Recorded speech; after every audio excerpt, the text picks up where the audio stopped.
This speaker has been recorded at a meeting of Addictive Eaters Anonymous. For more information, visit our website www.aeainfo.org. Clare and I'm an addictive eater. I'm going to read a paragraph from one of the stories at the back of the book called Dr. Bob's Nightmare. And Dr. Bob has had trouble getting sober. He has a few meetings or conversations with Bill W., who's newly sober, and this is what Dr. Bob says about Bill W. What did the man, Bill W., do or say that was different from what others had done or said? It must be remembered that I had read a great deal and talked to everyone who knew or thought they knew anything about the subject of alcoholism. But this was a man who had experienced many years of frightful drinking, who had had most all the drunkard's experiences known to man, but who had been cured by the very means I had been trying to employ, that is to say, the spiritual approach. He gave me the information about the subject of alcoholism, which was undoubtedly helpful. Of far more importance was the fact that he was the first living human with whom I had ever talked who knew what he was talking about in regard to alcoholism from actual experience. In other words, he talked my language. He knew all the answers, and certainly not because he had picked them up in his reading. So I'm going to try and focus my sharing on carrying the message, but I might get a little bit distracted, so hopefully not.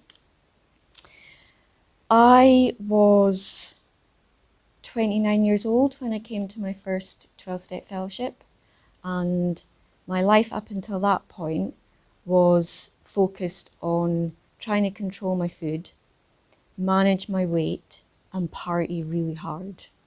Like, that was my life. And so I came to Alcoholics Anonymous first of all because it was very obvious to everyone that I was completely out of control with the alcohol and the drugs. And in that fellowship, I learnt about the illness of alcoholism. I learnt that I had a mind that always told me it was okay to drink or drug, and a body that always told me I needed it. And I learned that the solution to that was a dependence upon God and surrendering to the 12 steps as a way of life. And I tried to do that, except I really struggled because when I stopped drinking and taking drugs, the food was completely out of control. I desperately wanted to stop binging, and I just couldn't. I would graze all day long, and then I would binge every single night.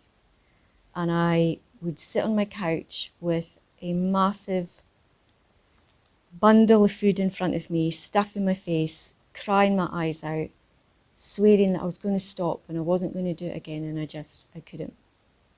So I knew a little bit about the illness and I knew a little bit about the solution, and I still couldn't stop doing what I was doing. And I had a sponsor in AA, and I can't remember the words she used, but she kind of alluded to the fact that I was maybe a worse case alcoholic because she couldn't relate to what I was doing with food. She understood about addiction, but she was just baffled by me and what I was doing with food and painkillers and caffeine and shopping. And, she said many times, I don't know how to help you. You're worse than anyone else. And so I felt really doomed and completely despairing by that, and thought I was never going to get well. I really believed that I was just going to die in addiction, that I was going to eat myself to death. And through the other fellowship, I was given a phone number for a woman who I didn't know anything about her other than her first name and the country that she lived in, and that she was a member of a food fellowship. This fellowship, although we hadn't quite formed as Addictive Eaters Anonymous at that point. And I was very skeptical about calling her because I'd been around other people who were in 12-step fellowships and they weren't able to help me, and I just thought, this is going to be another woman who's not going to be able to help me with the food. What is the point? So I think it took maybe 3 or 4 weeks to call her, and I remember my first phone call with her. I had just come out of the supermarket. It had been a very unpleasant experience, and I called her crying my eyes out saying, I need somebody to help me. And my conversation with her was like no conversation I'd ever had with anyone before. She spoke to me about the disease of addiction.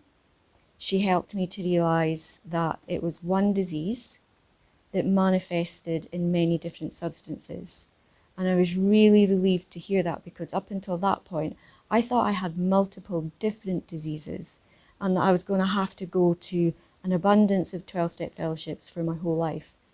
And she explained to me that she was a member of a fellowship and the sobriety statement was freedom from food and all mind-altering substances. And she spoke about behaviours as well. And that was a huge relief for me to discover that it was just one disease and that there was just one solution, which was God and the steps. And she also spoke to me about the absolute need to get out of self and to be helping other people. And that was mind-blowing to me, because I'd spent my whole entire life obsessing about myself and not caring about anyone else. So when she spoke about trying to be helpful to other people, I didn't like it too much.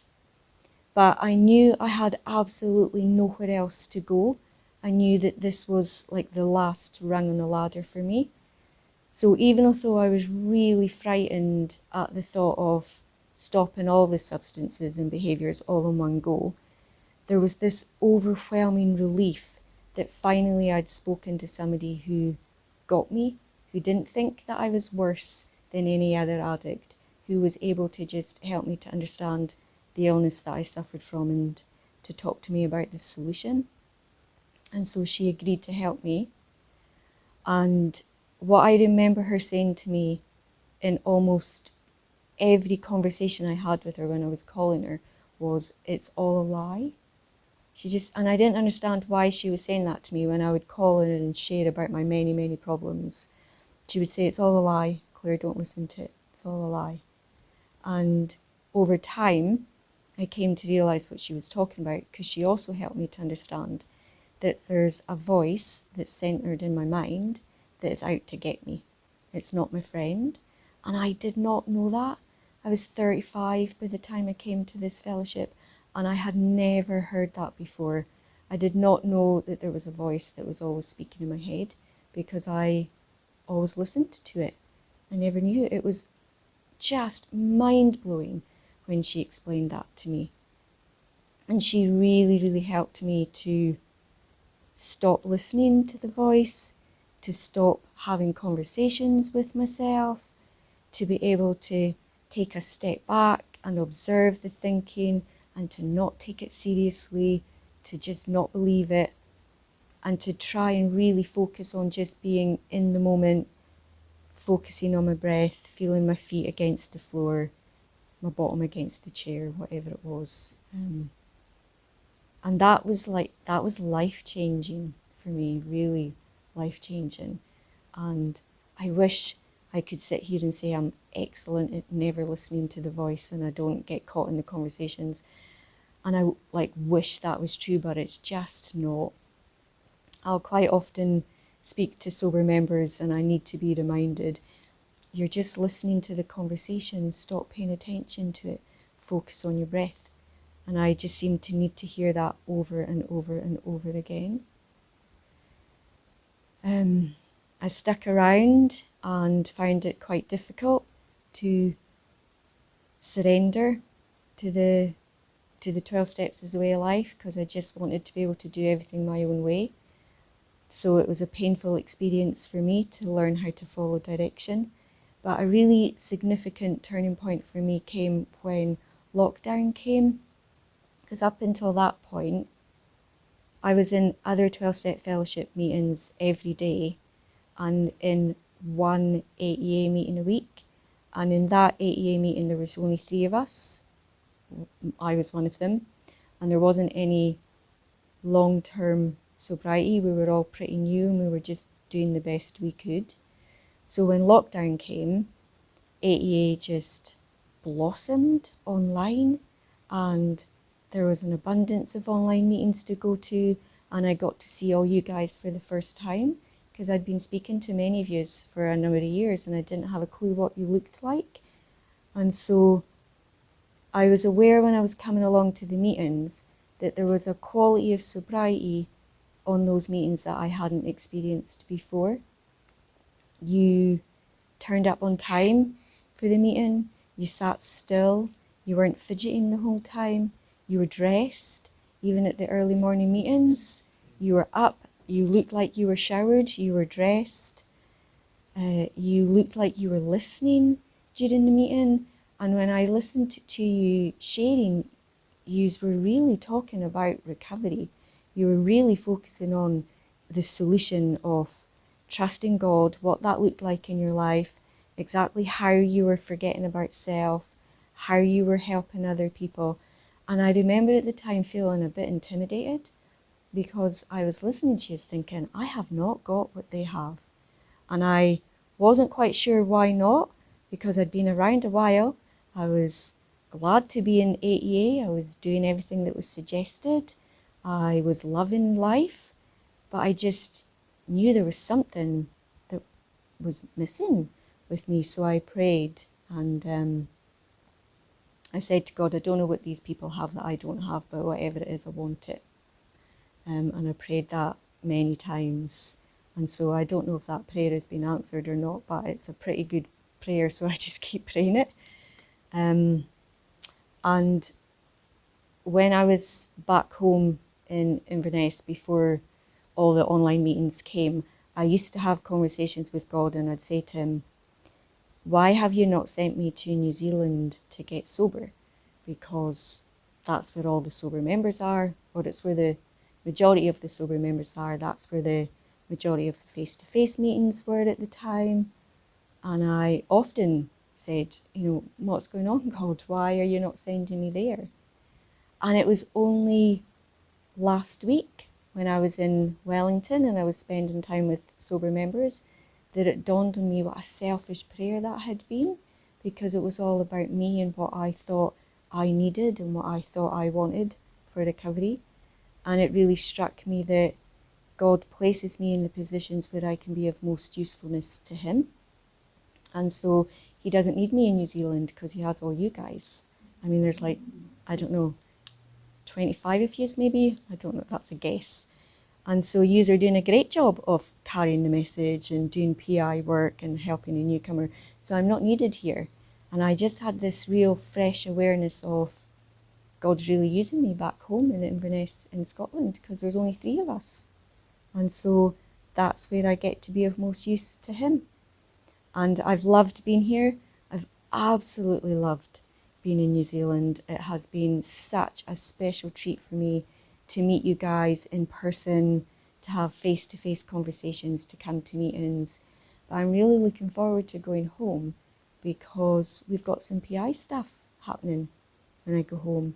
There's a radio interview lined up where a few of our members will share our experience of what it was like in addiction and what it's like now.